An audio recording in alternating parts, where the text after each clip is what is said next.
To travel or not to travel? That is the question on the minds of many South Africans. Some countries and airlines, including Germany, have banned flights from South Africa after the discovery of a new COVID-19 variant. Zeona Jacobs is based in Geneva and was planning to travel to South Africa, this via Germany, to see her family, but now it seems those plans have been cancelled. We speak to her now about the impact of this ban, which is having already on so many South Africans living abroad. Zeona, good to have you and good morning from SA. I mean, how frustrating must you be at this time? I understand you had planned to visit family, but it seems you cannot, at least at this stage. Yes, good morning. Well, it was really very disappointing 2 days ago. First, Switzerland cancelled all flights to and from South Africa. And yesterday, Germany also, closed their borders. So it's really quite... It's disappointing because when you live abroad, you look forward, to going home and spending time with family. And this is not to be this time around. I mean, was there enough, communication to travelers? Were you given time, at least not to prepare and then get to the airport and be disappointed, so you know well in advance that this is what was happening in terms of this new variant in the country, but also it impacting on international travel?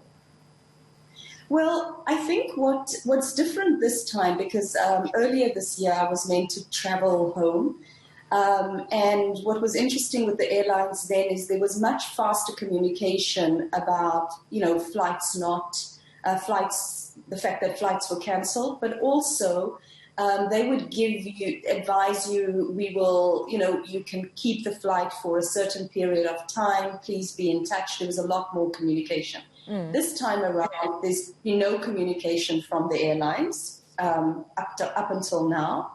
And the difference also is, with this new strain, you just don't know when it will be possible to travel. I've got an elderly mom in South Africa. I have a daughter and 2 grandchildren. And for my partner, Philippe, and I, we really like to see the family regularly.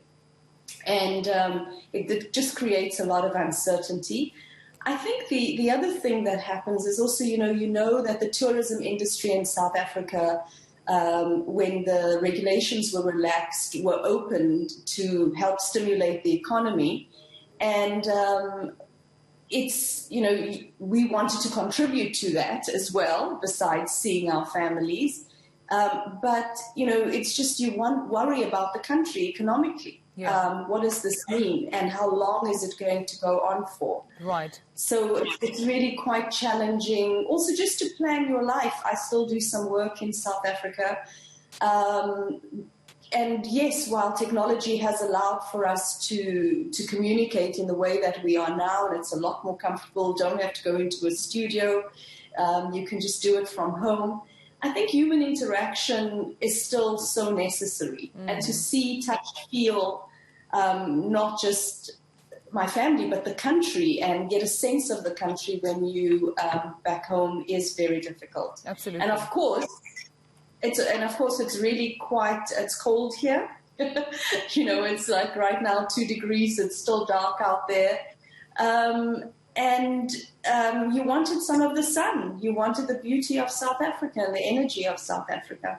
Were you at least told, Zeona, when you can travel again or when this ban might last for, so you can at least look forward to planning another trip back to South Africa? Although I was not communicated with directly, what I do know is that for Germany, because we were flying via Germany, that this ban is until the 6th of January. But, things are very unpredictable. Let's presuppose the strain, which they say is more it's more rapid infections.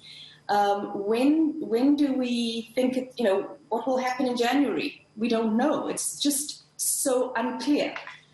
So it's not a lot of time, and we've got to get back to work here. So the time is also, it might not work for us to be able to travel in January. because we were coming back later in January. Right. Well, Zeona, wish you all the best, and hopefully this can be quickly resolved so you can visit family and friends and get to touch and feel and not just virtually talk to them. But thank you so much for sharing with us, Zeona Jacobs.